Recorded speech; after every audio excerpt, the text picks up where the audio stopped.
Lynette!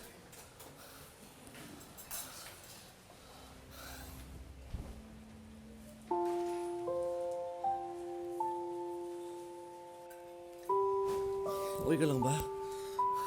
Ba't may sugat ka? Wala to, maliit lang to. Si RJ, kamusta? Kinagamot na siya. Na-transfer na sa room. Huwag ka na mag-alala.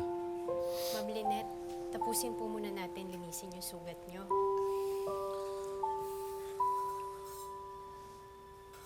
Lynette, bakit kayo magkasama ni RJ? Nagkasabay lang kami dun sa flower shop. Tapos doon na kami napunta ng lindol. Bakit dito mo siya dinala? Bakit hindi sa Apex? Hindi na ako nakapag-isip eh. Ang gusto ko lang talaga, magamot na yung sugat niya. Si Annalyn. Nakita niyo po si Annalyn? Kanina Lynette, magkasama na kami. Pero kailangan daw niyang i-check yung mga bata. Pero ang sabi niya, susunod agad dito. Mabuti naman ligtas yung anak ko. Tapos na tayo, ate. Yes. Salamat, ah. Doc Benitez! Nasaan yung daddy ko? Ligtas ng daddy mo. Na-transfer na sa room niya, ginagamot na siya.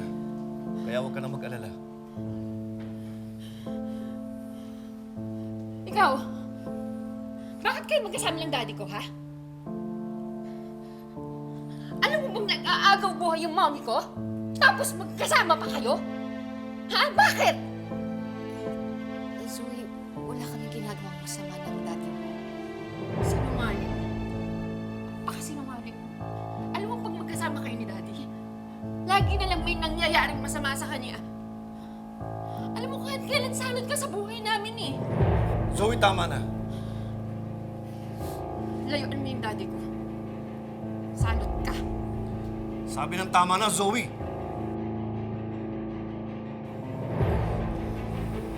Nasaan yung daddy ko? Nasamahan kita.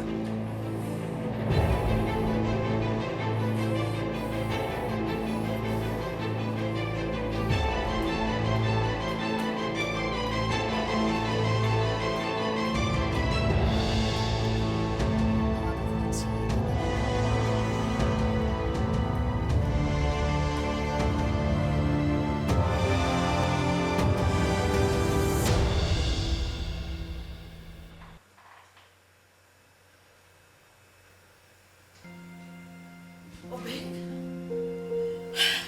Obeng!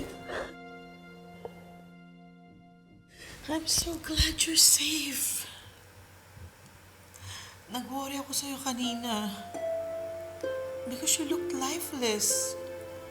Alam mo, kahit na hindi tayo okay, ayoko pa rin naman na may masamang mangyari sa'yo. Kasi, magkapatid tayo. Tayo na lang dalawa ang pamilya ni Papa. Ate, may ilang bumalik na ako naalala. Really? I'm so happy, Obeng! So you remember almost everything now? Hindi lahat, ate. Ang naalala ko lang is, handa ko palang iwanan si Moira para kay Lynette. Ibig sabihin, mahal ko talaga si Lynette. That's good, Obeng. Subukan mo pang alalahanin ng lahat. Marami pa yan. As of now, ate, yun pa lang. It's okay.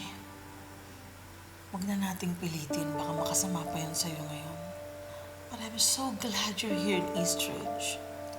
Hopefully the environment here and with Lynette's presence, mas maalala mo pa lahat-lahat ng mga lost memories mo. Lalong-lalo na yung mga memories mo tungkol sa masamang ugali ng asawa mo.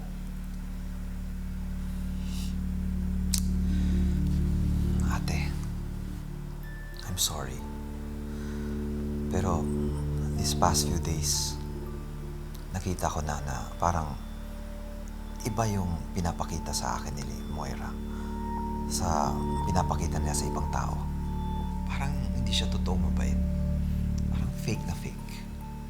Hallelujah, Obeng! Gising ka na talaga. Ayan, ngayon gising ka na. Huwag ka nang pipikit, ha? Sikapin mong hanapin ang katotohanan.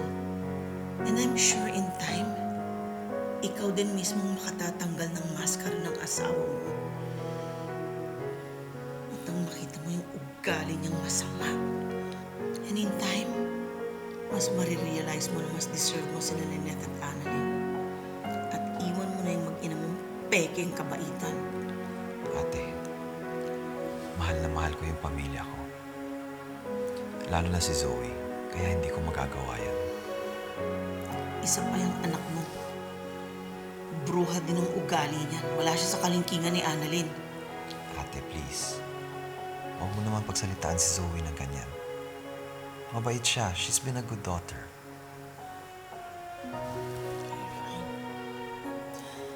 Pero ano kaya magiging reaction ni Moira kapag nalaman niyang naalala mo na handa ka nang iwan sana siya?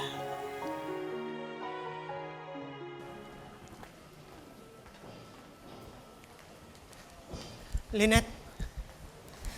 Lynette. Ako nang humingi ng pasensya para sa ginawa ni Zoe. Okay lang. Sanay na naman ako eh. Hayaan nyo, kapag okay na si RJ, ipapalipat ko kagad siya sa Apex. Eh kung ngayon nga lang sumugod na yan si Zoe. Sigurado ako, susugod na rin pati si Moira. Don't worry about Moira. Nagpapagaling din siya ngayon. Salamat nga pala. Hindi mo pinabayaan si RJ. Go ahead.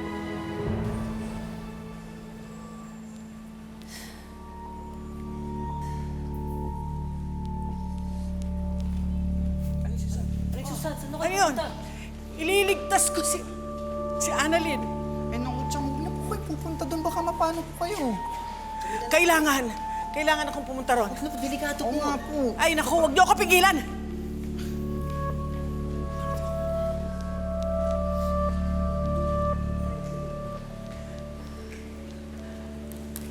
Lynette! Lynette!